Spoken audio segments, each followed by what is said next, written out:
All right, and welcome back to The Light, powered by AtlanticCityFocus.com.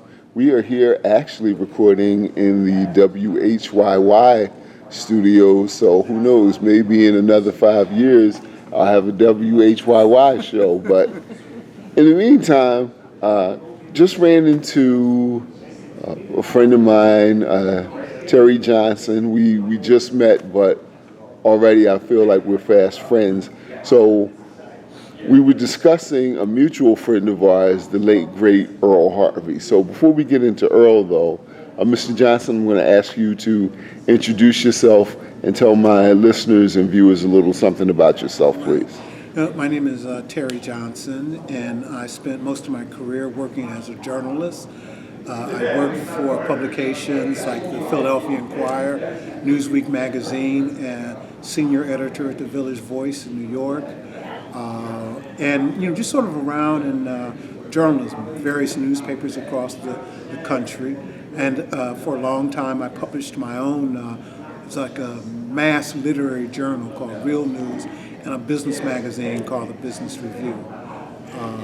And later, I had a career in public health, which in many ways is storytelling, just like I did in journalism, but storytelling, focused on broad public health. So that's basically who I am. Okay, we're going to have you back to talk about your days at the Village Voice. I'm sure that was a episode and a half of a binge-worthy, of a binge-worthy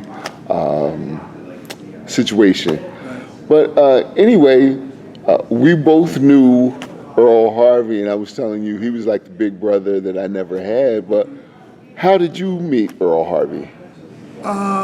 It's hard for me to place, and this is the thing about Earl, because he was everywhere. So it's hard to say I met Earl at a particular time and at a particular location. But whatever it was, we became fast friends. Right. And we used to see each other all the time. Our paths always crossed.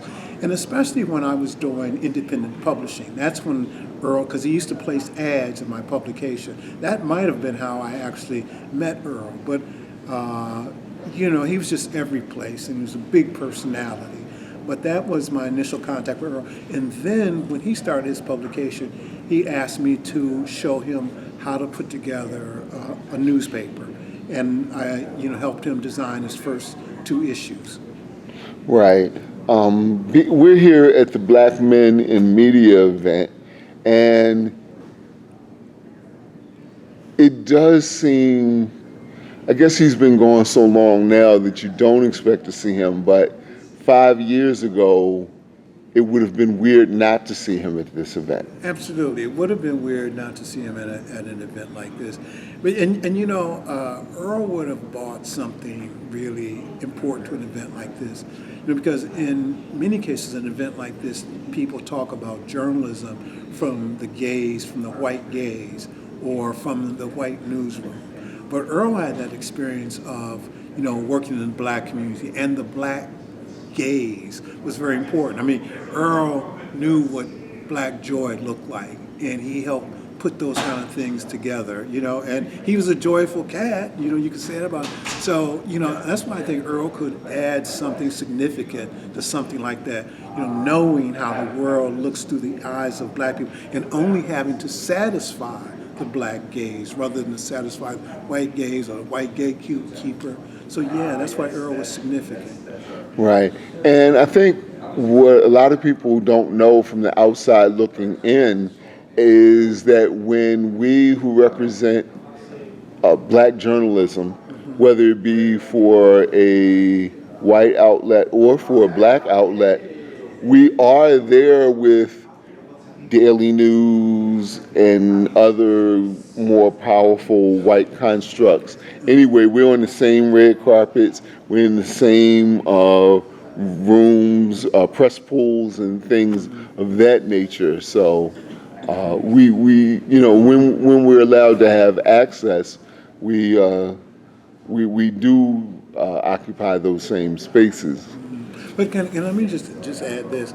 Yeah, we do, but that whole space and the construction of it is changed in so many radical ways. I mean, the media industry, the corporate publications, they've lost their legitimacy in America. Yes. And while the legitimacy is always shaky, their legitimacy in the black community, now their legitimacy is even shaky among working class whites. I mean, people have simply lost faith in the ability of media to tell their story. So people have no faith. And so I think we're in a period of trying to reconstruct what media is. And now, I'm not sure if I could say this for the white community, because white workers sometimes collaborate with big business and the rich. But I think that for black people, we need to rethink what media should be. And eventually white people have to rethink that as well, because we know the society is changing and it's not going to look the same, or there's no going back to what is normal.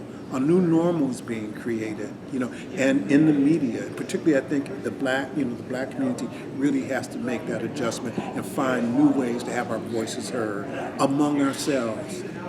Yes, yes, yes. Okay, well, thank you for taking time out of your busy schedule. I definitely want to, I know you're in a hurry now, but I definitely want to stay connected with you and discuss, the media and what the media will look like in the future, what it looked like in the past with me. Again, thank you so much, Terry. Is there anything you want to say before I let you go? Peace and love.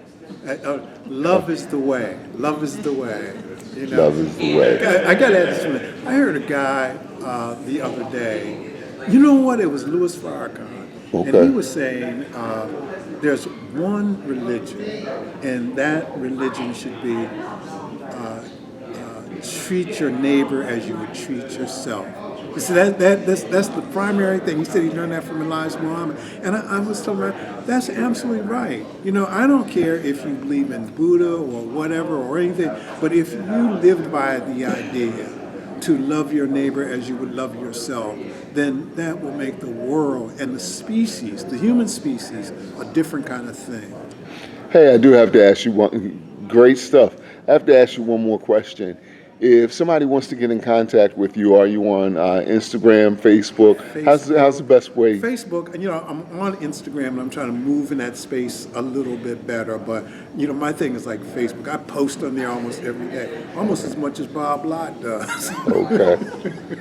Well, hopefully we'll get the chance to speak to Mr. Lott as well. Yeah. But thank you so much. Yeah, right. And if you want to reach me, you could look at the Facebook for me, or, here's my number. I'll say it on the camera. Okay. 267-210-1566. Ladies and gentlemen, his name is Terry Johnson, publisher, public health information person, and all-around good guy. Thank you for taking time out of your busy schedule to speak with us. Right. Thank you.